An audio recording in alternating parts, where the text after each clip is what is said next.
when you come across a real distinct color change, you'll often see 9 times out of 10 on the blue water side, depending on what they're trying to fish, boats trolling up and down one side. You've got essentially different species, for lack of a better word, meeting there. You've got different kinds of bait fish. You get that color change from the green water to the cobalt blue. You know, a lot of times grass will get holed up there. If you're going down a river and you see an eddy, you see a bunch of trash that gets rolled around in that eddy. Same thing happens in the ocean. It's not pushed up against the bank. Water's got to have some place to go. There's only so much water and so much volume. So when you get that hard blue, for whatever reason, whether it's wind driven, current driven, whatever it is, that hard blue pushing up against that green, you know, that temperature change, that color change, that current change, that traps a lot of stuff. Stuff that's in the green water doesn't want to go to the blue water. Stuff that's in the blue water doesn't want to go to the green water.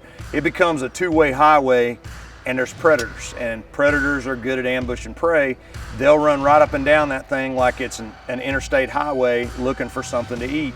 When you're fishing that line, the best thing for you to do is think about what you're trolling for.